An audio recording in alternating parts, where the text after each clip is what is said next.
রহিমপুর বনে ছিল অনেক পাখির বসবাস। সে বনে কাকুলি কাক নামে এক পাখি বসবাস করত। কাকুলি ছিল খুবই অহংকারী পাখি। সে সব সময় বনের অন্য পাখিদের অপমান করে বেড়াতো। আরে কাকুলি দিদি, তুমি কোথায় যাচ্ছ? আর এটা বুঝি তোমার সেই ছোট্ট মেয়ে কুহু?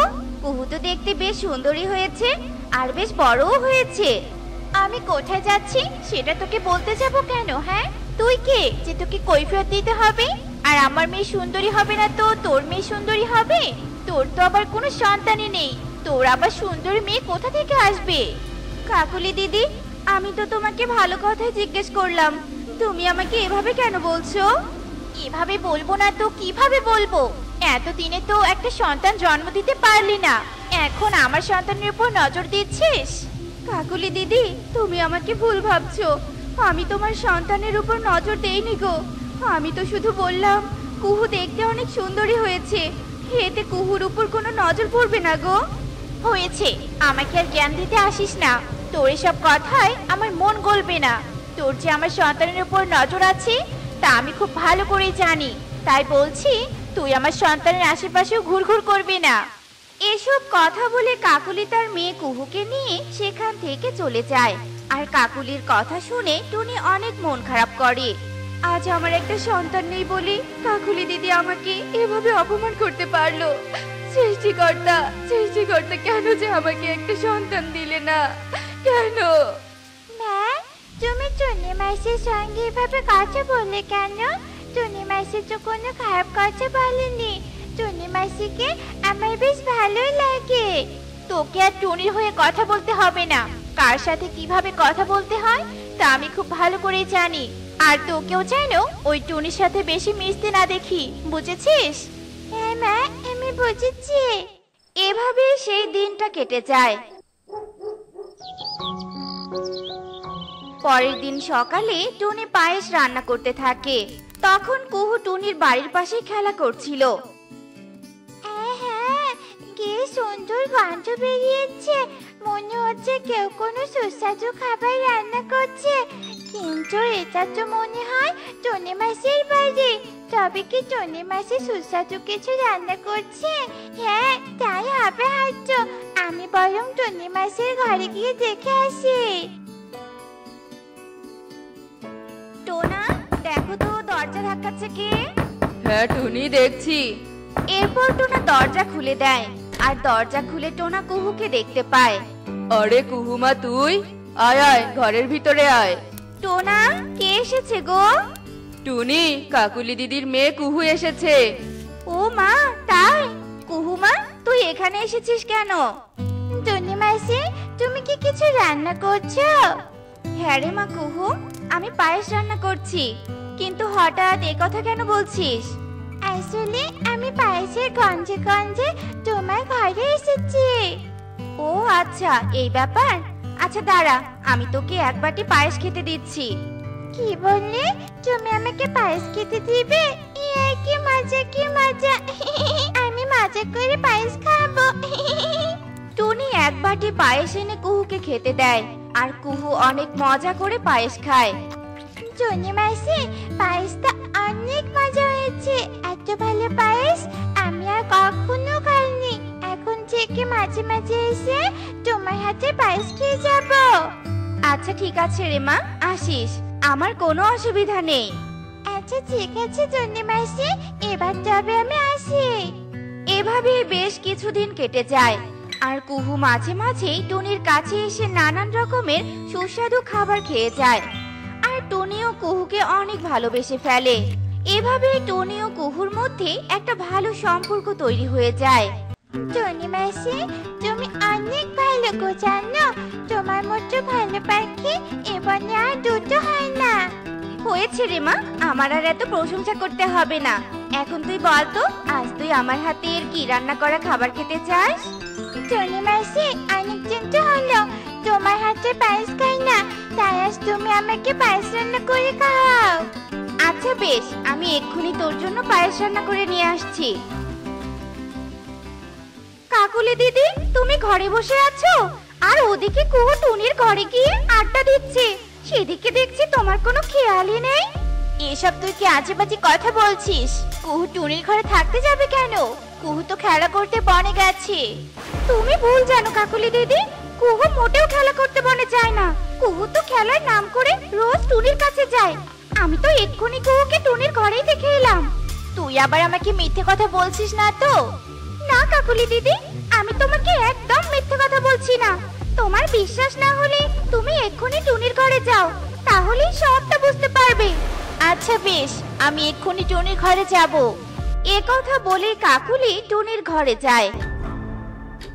কি মা, তুমি? হ্যাঁ আমি তোকে এখান থেকে নিয়ে যেতে এসেছি। তোকে আমি অনেকবার বারণ করেছি টুনির কাছে না আসতে, তুই তবুও টুনির কাছে এসেছিস। তাও আবার আমাকে না বলে? এত বড় সাহস তুই কোথা থেকে পেয়েছিস? নিশ্চয়ই এসব শিক্ষা টুনির কাছ থেকে পেয়েছিস, তাই না? মা, টনি মাসির কোনো দোষ নেই। তুমি দয়া করে টনি মাসিকে ভুল বোঝো না। কাকলি কুহুর কোনো কথা না শুনে কুহুকে টানতে টানতে সেখান থেকে নিয়ে যায়। এভাবেই কয়েকদিন কেটে যায়, কিন্তু কুহু আর টুনির কাছে আসে না। কি ব্যাপার, কয়েকদিন কেটে গেল কিন্তু কুহু আমার কাছে এলো না কেন? কুহুর আবার কিছু হয়নি তো? না, আজ মনে হচ্ছে আমাকে কুহুর কাছে যেতেই হবে। মেয়েটাকে কয়েকদিন থেকে দেখতে না পেয়ে মনটা যে আমার কেমন করছে। এসব কথা ভেবে টুনি কুহুর জন্য মাছ ভাজি করে আর মাছ ভাজি নিয়ে কুহুর কাছে যেতে ধরে। তখনই রাস্তায় টুনির সাথে মিনুর দেখা হয়ে যায়। কি রে মা, তুই কোথায় যাচ্ছিস? আর তোর হাতে এসব কি? মাসিমা, আমি একটু কাকুলি দিদির বাড়িতে যাচ্ছি। কুহু কয়েকদিন থেকে আমার কাছে আসছে না, তাই মনটা কেমন জানি করছে। তাই তো কুহুর জন্য একটু মাছ ভাজি করে নিয়ে যাচ্ছি। মারে, তোর মনটা অনেক ভালো, তাই অন্যের মেয়ের জন্য এত চিন্তা করিস। যা, আমি আর তোকে দেরি করাবো না। আচ্ছা ঠিক আছে মাসিমা, এবার তবে আমি আসি, তুমি ভালো থেকো। এরপর টুনি কাকুলির বাড়িতে যায় আর সেখানে গিয়ে টুনি দেখতে পায় কাকুলি ভীষণ অসুস্থ। একে কাকুলি দিদি, তোমার কি হয়েছে? তুমি অসময়ে এভাবে শুয়ে আছো যে? টুনি বোন, আমার দিন ফুরিয়ে এসেছে। এবার আমাকে ওপারে চলে যেতে হবে। যাওয়ার আগে আমি তোকে একটা কথা বলতে চাই। কি কথা কাকুলি দিদি, বলো। টুনি বোন, আমি জানি তুই আমার মেয়েটাকে অনেক ভালোবাসিস, তাই আমার মেয়ের টানে তুই এখানে ছুটে এসেছিস। আমি তোকে অনেক অপমান করেছি, অনেক খারাপ কথা শুনিয়েছি, সেগুলোর জন্য আমাকে তুই ক্ষমা করে দে। কাকুলি দিদি, তোমাকে ক্ষমা চাইতে হবে না, আমি তোমার কথা কিচ্ছু মনে করিনি। তা বললে কি হয়, আমাকে যে তোর কাছে ক্ষমা চাইতেই হবে।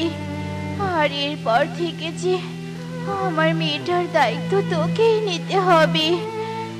আমি বুঝতে পেরেছি সন্তানরা সেখানেই যায় যেখানে তারা আনন্দ খুঁজে পায়, আর সেখানেই থাকতে চায় যেখানে তারা ভালোবাসা পায়। আর কুহু তোর কাছেই ভালোবাসা পেয়েছি, তাই আমি বারণ করা সত্ত্বেও বারবার কুহু তোর কাছে গেছে। তাই আমি আমার মেয়েটাকে তোর হাতে তুলে দিতে চাই, যাতে শান্তিতে ওপারে চলে যেতে পারি। এসব তুমি কি বলছো কাকুলি দিদি? তোমার কিচ্ছু হবে না, তুমি একদম ঠিক হয়ে যাবে কাকুলি দিদি, একদম ঠিক হয়ে যাবে। আমাকে নিয়ে ভাবিস না, তুই শুধু আমাকে কথা দে তুই কুহুকে নিজের মেয়ের মতো আগলে রাখবি। আচ্ছা ঠিক আছে কাকুলি দিদি, আমি কুহুকে নিজের মেয়ের মতোই আগলে রাখবো। আজ থেকে কুহু আমার পালিত কন্যা। আচ্ছা ঠিক আছে, তবে তোরা ভালো থাকিস। আমার আমার সময় ফুরিয়ে এসেছে। এসব কথা বলতে বলতে কাকুলি সেখানে মারা যায়। আর এরপর থেকে কুহু টুনির কাছে বড় হতে থাকে। মুন্নি, তুমি এভাবে পুকুর পাড়ে বসে আছো কেন? এ কি মুন্নি, তুমি কাঁদছো? কাঁদবো না তো কি করবো বলো? এ বনে সকল পাখির সন্তান রয়েছে, শুধু আমাদেরই কোনো সন্তান নেই। এই বনের প্রধান তুমি, অথচ তোমার ঘর সন্তানহীন। ঈশ্বর আমাদের সব দিয়েছেন, শুধু একটা সন্তান দেননি। এভাবে কেঁদো না মুন্নি, দেখো একদিন সব ঠিক হয়ে যাবে। আমি জানি কিছু ঠিক হবে না। টোনা, আমি চাই তুমি আমার বোন টিনাকে বিবাহ করো। ও তোমাকে ঠিক একটা সন্তান দিতে পারবে, এতে করে তুমিও বাবা হতে পারবে আর আমিও মা হতে পারবো। আর টিনা তো আমারই ছোট বোন, তাই কোনো সমস্যা হবে না। মুন্নি, আমি এসব একদম শুনতে চাই না। আমি দ্বিতীয় বিবাহ করব না। এখন এই ভর দুপুরে এখানে বসে কেঁদো না তো, যাও ঘরে যাও। এই বলে টোনা সেখান থেকে চলে যায়। আর মুন্নি মনে মনে ভাবে, টোনা আমাকে খুব ভালোবাসি, তাই সে দ্বিতীয় বিবাহতে রাজি হয়নি। কিন্তু আমি যে মা হতে চাই। টোনা যদি দ্বিতীয় বিবাহ না করে তবে যে আমি মা হতে পারবো না। যে করেই হোক টোনাকে বিয়েতে রাজি করাতেই হবে। টোনা এই বিশাল ঘন বনের বনপ্রধান।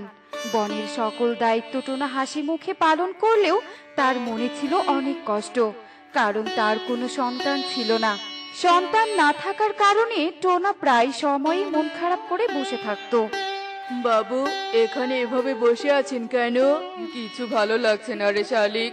আমার এত ধন সম্পত্তি আছে, কিন্তু তার দেখাশোনার জন্য কোনো সন্তানই নেই। বাবু, গিন্নিমা তো তার বোনকে বিয়ে করতে বলছে, আপনি বরং তাই করুন, তবে তো আপনার ঘরে সন্তান আসবে। না রে শালিক, আমি টিনাকে বিবাহ করব না। টিনা তো মুন্নিরই রক্ত, ওরা একই বংশের। যেহেতু মুন্নির কোনো বাচ্চা হয় না, আমার মনে হয় টিনারও হবে না, তাই আমি টিনাকে বিয়ে করতে পারবো না। বিয়ে যদি করতেই হয় তবে আমি অন্য বংশের অন্য পাখিকে করব। টোনা যখন শালিককে এসব বলছিল তখন আড়াল থেকে সবটা মুন্নি শুনতে পায়। তবে আমি ভুল ভেবেছিলাম, টোনা টিনাকে বিয়ে করতে রাজি নয়, কারণ টিনা আমার বোন বলে। তবে কি টোনা আমাকে ভালোবাসে না? এভাবেই কেটে যায় বেশ কিছুদিন। আর হঠাৎ একদিন টোনা অন্য বন থেকে টুনি নামের এক পাখিকে বিবাহ করে নিয়ে আসে। মুন্নি, তোমাকে না জানিয়েই আমি দ্বিতীয় বিবাহ করেছি। আসলে এই পাখিটি অনেক বিপদে পড়েছিল, তাই আমি বাধ্য হয়েই টুনিকে বিবাহ করেছি। আমাকে এসব বলতে হবে না টোনা, আমি তো চেয়েছিলাম তুমি দ্বিতীয় বিবাহ করো। যাকে আমি খুব খুশি হয়েছি গো। এই যে টুনি, আজ থেকে আমরা দুই বোন, বুঝেছো? সব সময় আমার কথা মেনে চলবে। আচ্ছা ঠিক আছে দিদি। নতুন বউকে নিয়ে আর কতক্ষণ এখানে দাঁড়িয়ে থাকবে? চলো ঘরে চলো। এরপর মুন্নি নতুন বউকে বরণ করে ঘরে তোলে। মুন্নি টুনির অনেক যত্ন করত, সব সময় তার খেয়াল রাখত। একদিন টোনা যখন বনের গরিব দুঃখীদের মাঝে খাদ্য বিতরণ করছিল, এমন সময় সেখানে শালিক আসে। বাবু, শিগগিরই বাড়ি চলুন, ছোট গিন্নিমা যে ডিম দিয়েছে। কি? তুই সত্যি বলছিস? টুনি ডিম দিয়েছে? আজ আমি অনেক খুশি, অনেক। শোনো বনবাসী, আজ আমার স্ত্রী ডিম দিয়েছে, তাই সেই খুশিতে আমি তোমাদের দ্বিগুণ খাবার বিতরণ করব। শালিক, সবাইকে খাদ্য আর বস্ত্র বিতরণ করে দে। টুনি ডিম দেওয়ায় টোনা মুন্নি সকলেই খুব খুশি ছিল। মুন্নি সব সময় টুনির খেয়াল রাখত। একদিন মুন্নি তার বোন টিনাকে ফোন করে। হ্যালো টিনা, শোন বোন, তুই আজকে আমাদের বাড়িতে চলে আয়, তোর সাথে আমার কথা আছে। মুন্নির ফোন পেয়ে টিনা ব্যাগপত্র নিয়ে টোনার বাড়ি চলে আসে।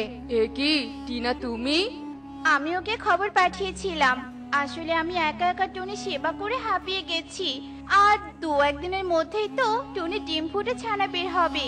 তাই সব কাজ সামলানোর জন্যই টিনাকে নিয়ে আসলাম। সে ভালো করেছো, তবে তোমরা টুনিকে দেখে রেখো, আমি একটু কাজে যাচ্ছি। দিদি, আমার খুব ক্লান্ত লাগছে রে, ডিমে তা দিতে বড্ড কষ্ট হচ্ছে। এই যে এই দুধটুকু খেয়ে নে তো, ভালো লাগবে।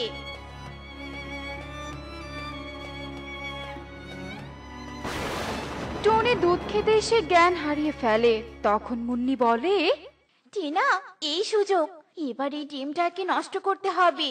অনেক সহ্য করেছি, আর না। ভেবেছিলাম টোনা তোকে বিবাহ করে তোর যে সন্তান হবে সব সম্পত্তি তার হবে, কিন্তু টোনাই ভিখারি পাখিকে বিয়ে করলো। এটা আমি একদম মেনে নিতে পারিনি, তাই তো এতদিন নাটক করেছি। মুন্নি এসব বলতে বলতেই ডিমটি নড়তে শুরু করে। আর হঠাৎ করে ডিমটি ফুটে এক ছোট্ট ছানা বেরিয়ে আসে। টিনা, ডিম ফুটে তো ছানা বের হলো, এবার কি করব? দিদি, আমার কাছে একটা বুদ্ধি আছে, কানে কানে শোন। ছানা আমার, আমি তোর মা। তুমি আমার মা, মা, মা। এরপর মুন্নি আর টিনা সেই ছোট্ট ছানাকে নিয়ে তেঁতুল গাছের ডাইনির কাছে যায় আর ছোট্ট ছানাকে ডাইনির হাতে তুলে দেয়। মা, মা, আমার খুব ভয় করছে। তুমি আমাকে রেখে কোথায় যাচ্ছ? মা, মা। আর টুনির কাছে একটা মরা কাকের বাচ্চা রেখে দেয়। কচি পাখির মাংস, আহা, দারুণ মজা হবে খেতে। বাঁচাও, বাঁচাও, ছাড়ো, ছাড়ো আমাকে, বাঁচাও। কে কে এভাবে কাঁদছে? দেখি তো। একি, ওই ডাইনি তো ছোট পাখির ছানাকে খেয়ে ফেলবে। আমাকে কিছু একটা করতেই হবে। আরে ডাইনি, করছোটা কি? এই টুনির ছানাকে কেন খাচ্ছো? এই, কে রে? কে রে তুই? আমার আহারে বাধা দিস? তোর তো সাহস কম নয়। আমি ময়ূরী, আমি একজন জ্যোতিষী। তুমি জানো না আজ শনিবার, আজ প্রাণী হত্যা করা যায় না। আজ যদি তুমি ওই ছানাকে খেয়ে ফেলো তবে তোমার মৃত্যু হবে। কে বলছিস কি?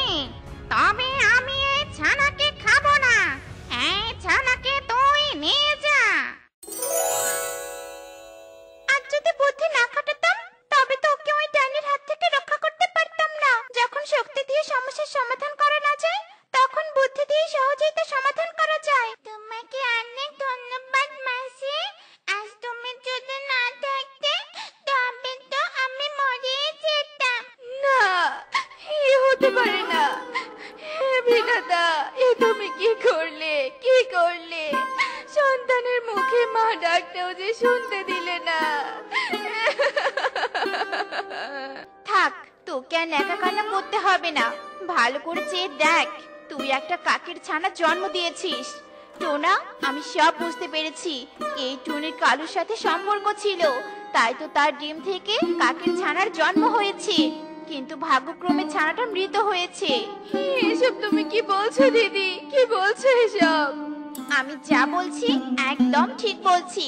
শয়তান পাখি, আমি তোকে কত ভালোবেসেছি। আর তুই? টোনা, তুমি এক্ষুনি এই পাখিকে বাড়ি থেকে বের করে দাও।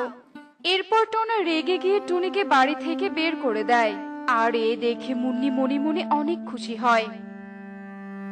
টুনি অসহায় হয়ে পথে পথে ঘুরতে থাকে, আর এদিকে ময়ূরীর কাছে টুনির কন্যা আদর যত্নে বড় হতে থাকে।